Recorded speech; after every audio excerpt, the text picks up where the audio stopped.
Assalamualaikum warahmatullahi wabarakatuh. Selamat malam semuanya untuk Anda yang dimanapun Anda berada. Malam hari ini bersama saya Hulunda Lolipu Show, dan saat ini saya bersama seorang YouTuber.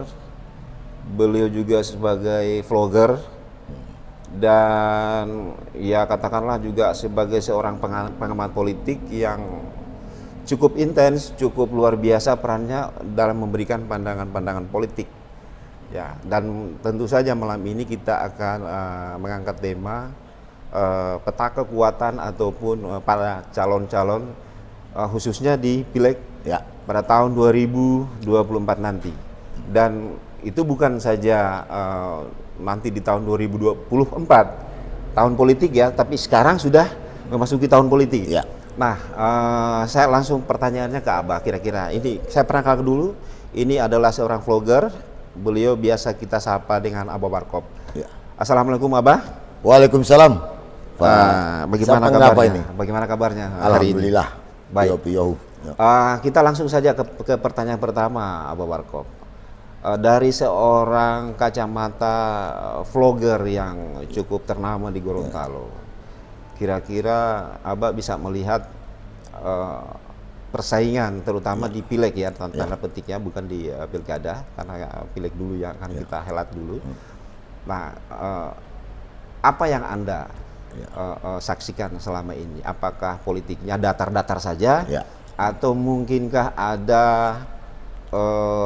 persaingan yang cukup luar biasa sengit, atau bagaimana kira-kira menurut Abah? Terima kasih. Saya sapa dulu pemirsa Hulon Talangi. Ya, Hulon Talangi, sebuah media juga yang luar biasa. Ya, terima kasih. Karituan, saya mengawali dari pertanyaan tadi. Yang ingin saya sampaikan, pertama, kita bersyukur orang Gorontalo, kondisi Provinsi Gorontalo ini alhamdulillah secara umum kondisi masyarakatnya aman, dinamika pembangunannya, dinamika sosialnya itu normal-normal saja. Artinya bahwa Provinsi Gorontalo ini semestinya dan harus dan bahkan siap melaksanakan suatu pesta demokrasi yang merupakan pesta 5 tahunan. Dan ini adalah kewajiban dari kita masyarakat Indonesia, bil khusus masyarakat Gorontalo, untuk mari kita sukseskan pemilihan umum, dalam hal ini Pileg yang tadi disebut. Iya. Nah, kalau berdasarkan kontestasi, pasti saya sebagai YouTuber, sebagai vlogger yang kebetulan banyak bersentuhan di mana di setiap podcast saya atau vlog-vlog saya banyak menyentuh sosial politik. Iya. Itu saya melihat kontestasi untuk ke Pileg, dari konfigurasi yang saya baca kemarin, para calon legislatif yang akan ke DPR RI itu luar biasa, hebat-hebat. Ya, betul. Artinya betul. yang nama-namanya yang ada itu orang-orang yang hebat pada bidangnya. Oh begitu. Iya, pada bidangnya. Mengapa saya katakan demikian? Karena setiap orang punya passion, punya ciri, punya attitude, punya psikomotorik yang masing-masing punya itu. Betul. Sehingga kalau berbicara kontestasi pasti akan ada dinamika yang kita menjaga jangan sampai ada eskalasi. Betul. Kita tetap hanya kalau dinamika yang namanya pesta biasa, euforianya itu ada. Ya. Betul. Itu kondisi awal yang saya lihat. Baik, saya potong sebentar, Pak. Berbicara soal calon, kira-kira mungkin seingat Abah, barangkali ada beberapa nama yang sudah populer, dan ada beberapa nama yang belum banyak orang tahu. Nah, kira-kira apa yang mesti harus dilakukan, terutama untuk para calon yang belum populer ya? Nah, kira-kira di pandangan Abah seperti apa? Saya bukan pelaku politik praktis. Tapi saya orang yang senang mengamati dinamika politik dari ilmu saya. Baik. Dari ilmu saya. Kalau kita berbicara seorang katakanlah calon legislatif indikatornya apa yang kita melihat orang ini? Apakah popularitasnya, apakah elektabilitasnya, atau apakah kesukaan orang? Betul. Iya kan? Banyak data orang populer belum tentu orang itu Punya elektabilitas. punya elektabilitas. Iya, elektabilitas. Ada korelasi linear belum tentu. Betul. Ada orang yang tidak punya popularitas tapi punya nilai elektabilitas. Betul. Satu lagi ya Pak, logistik barangkali juga Ya, pengaruhnya saya kira. logistik ada adagium tanpa Ya. tiada logika tanpa logistik. Iya. betul, Itu seperti sebuah adagium. Iya. Nah, itu ya kita menerjemahkan Saya apakah itu politik praktis, apakah itu politik pragmatis, silakan orang menerjemahkan. Dengan dunia saat sekarang tiada logika tanpa logistik. Betul. Silakan Anda menerjemahkan seperti apa. Jadi kembali di pertanyaan tadi, Iya. tinggal bagaimana lah masing-masing. Kalau saya berpendapat kan, boleh kan saya berpendapat. Betul. Konfigurasi para caleg yang ada untuk ke DPR RI ini orang-orang hebat. Betul. Saya setuju itu. Tinggal bagaimana strateginya mereka. Metode-metode mereka yang akan mereka gunakan. Karena bagi saya, politik ini barang gaib, Pak. Mengapa saya katakan barang gaib? Tidak ada orang di dunia ini, di bumi ini, yang bisa meraba isi hati orang. Betul. Dinamis ya. Iya. Bicara politik tentu dinamis. Ya. Hari ini mungkin kita punya pilihan. Iya. Ya, si A misalnya, kemudian datang lagi dengan si B dengan menawarkan entah apa itu, apakah logistik, terus kemudian apakah itu program-programnya ataupun janji, dan itu sudah hal yang wajar di dunia politik ya. Tetapi ada yang menarik Abah, yang saya cermati selama ini, bahwa ada beberapa calon yang saat ini sudah beberapa kali menjabat, ya. Dan selalu rutinitas kegiatannya tidak di Gorontalo. Nah, jadi bagi saya ini aneh ya. Kenapa? Tapi anehnya setiap 5 tahun sekali beliau dilantik. Nah, ini dipengaruhi oleh logistiknya atau bagaimana? Karena kalau mau dilihat popularitas mungkin iya ya. Tetapi kalau nyaris tak pernah kita lihat di publik datang ke kota Gorontalo, misalkan dia adakan misalnya kegiatan, katakanlah memberikan sumbangan ke dapilnya, atau memberikan atau ikut berperan aktif dalam membangun kota Gorontalo atau provinsi Gorontalo secara umumnya seperti itu. Nah, apa kira-kira yang mempengaruhi sehingga orang ini walaupun tidak datang di Gorontalo, tidak menjual dirinya di Gorontalo, tapi terpilih lagi? Nah, kira-kira apa ini pendapat Abah? Pertanyaan menarik dan sekaligus agak perlu dicermati lebih seksama. Jadi begini, Pak Ridwan, ada yang namanya teori-teori salen, operasi senyap. Mungkin ini yang orang yang dimaksud oleh Bang Ridwan tadi, yang tidak pernah muncul tapi dia tetap setiap ada pemilihan dia pasti akan terpilih. Begitu. Ada kemungkinan dia ya orang biasa, orang Gorontalo, dia ada piara ini masa. Oh gitu. Dan tidak nampak di kita. Jadi bisa dikatakan walaupun beliau tidak berada di Gorontalo, tetapi timnya bekerja. Timnya bekerja. Nah, dengan itu yang saya katakan senyap. Baik, apakah bisa saya simpulkan bahwa orang ini karena mungkin dengan logistik yang luar biasa besar, mampu menggerakkan timnya sampai ke pelosok seperti itu? Bisa ya Pak, karena dalam politik saya selalu menyatakan sebuah hipotesa lah. Silakan orang mau debat soal ini. Di politik itu dibutuhkan ada tiga hal. Yang pertama modal politik. Orang kalau ingin berpolitik dia harus ada modal politik, yakni partai. Bagaimana saya ingin berpolitik? Sedang berdasarkan undang-undang bahwa saluran politik adalah partai politik. Betul. Oke, dia satu. Kemudian modal sosial.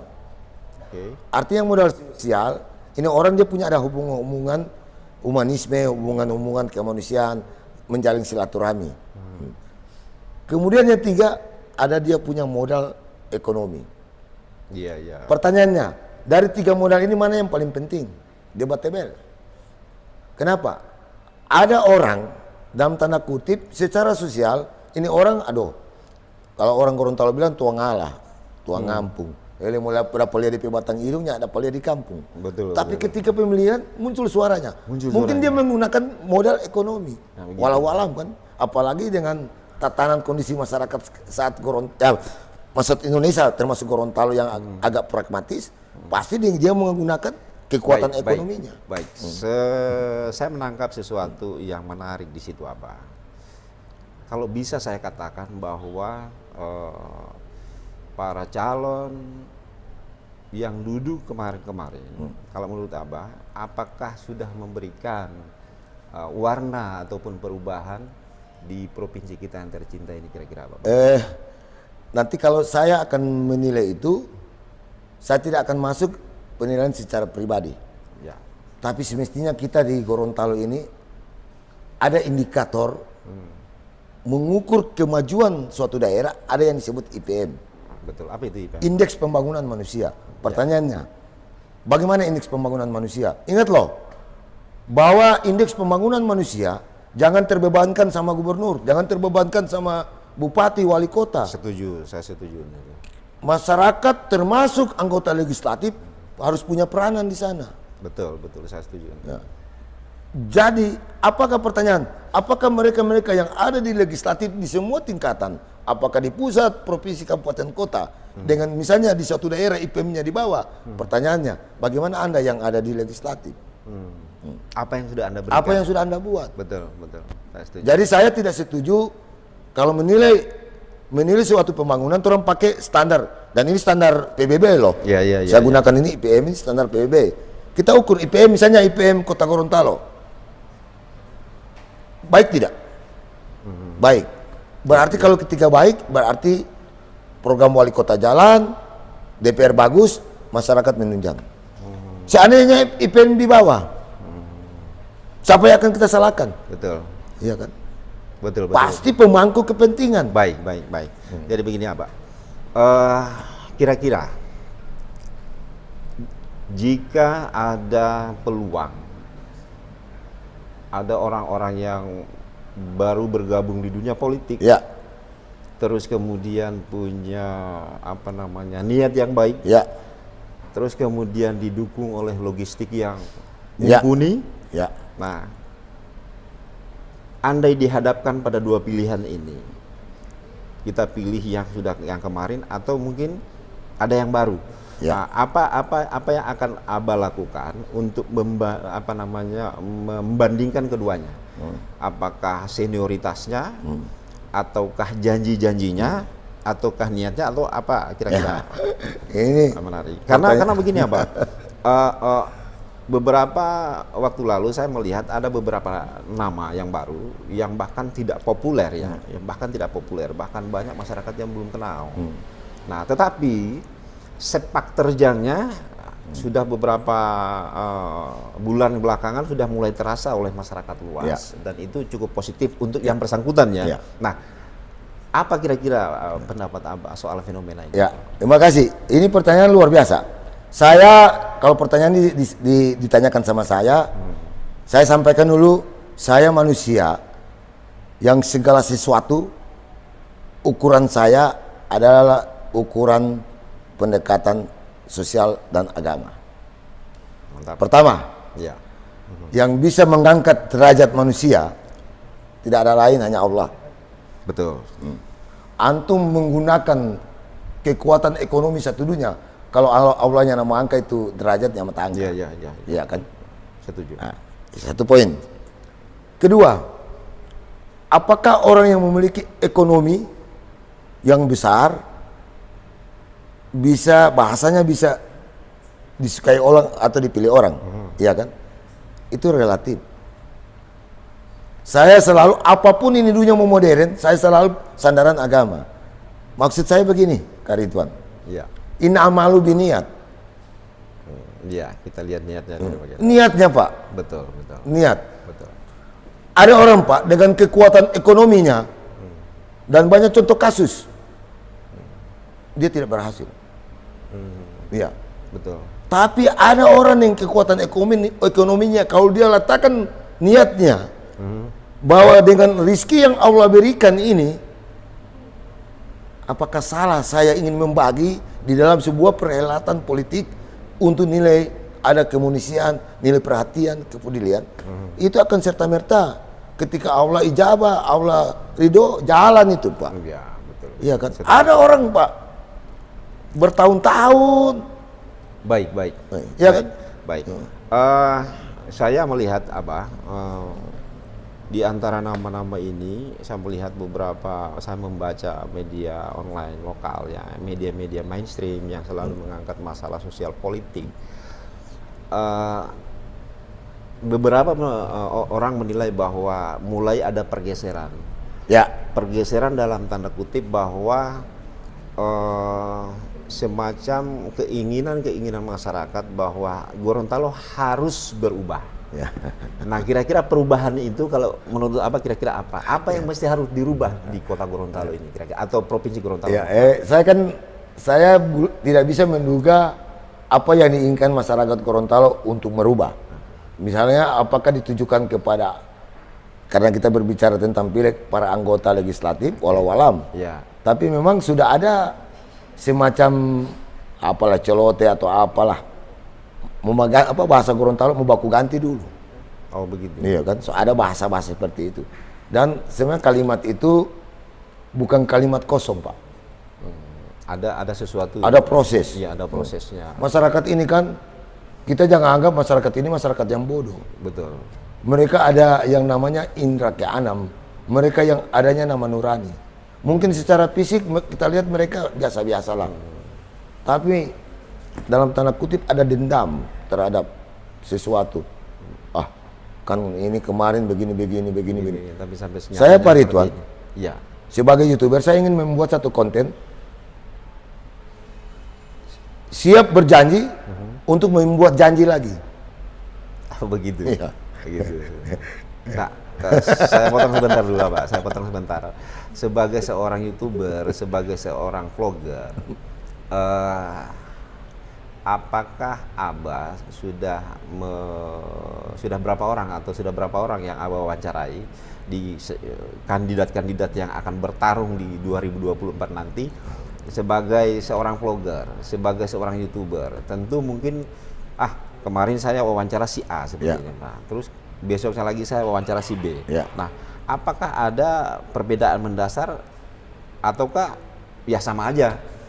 Yang namanya juga pileg pasti ujung-ujungnya juga duit yang seperti itu kira-kira. Nah, kira-kira apa pendapat Abah soal begitu? Kalau mau ditanya narasumber saya sebagai vlogger, sebagai YouTuber, dari kalangan birokrasi, dari tingkatan bupati, ya sudah ada beberapa. Bahkan dari luar daerah juga saya pernah ada kepala daerah luar daerah. Kemudian dari para politisi di semua partai, hampir semua partai, saya sudah pernah wawancara para anggota legislatif, dari para akademisi, dari profesor, guru besar sampai dengan ini, saya sudah wawancara semua. Ya. Ketika kita berbicara sentuhan-sentuhan politik, jawabannya sama dengan kemarin-kemarin. Kurang lebih sama. Sama kurang lebih. Berarti bisa dikatakan besok-besok akan tetap sama juga Gorontalo. Akan sama. Akan tetap sama. Iya. Artinya saya mengambil simpulan dari wawancara-wawancara saya itu.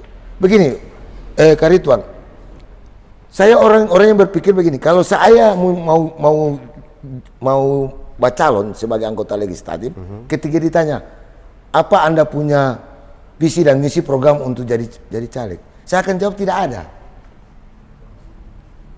Begitu? Iya. Kenapa? Iya. Nantinya ini begini, Pak. Kita harus membedakan legislatif itu kamar apa, kemudian wali kota bupati itu kamar apa. Ini adalah suatu sistem pemerintahan yang punya dua bilik kamar yang satu tujuan. Legislatif itu kan kita tahu tugasnya bagaimana membuat legislasi undang-undang, bagaimana perencanaan, kemudian bagaimana pengawasan.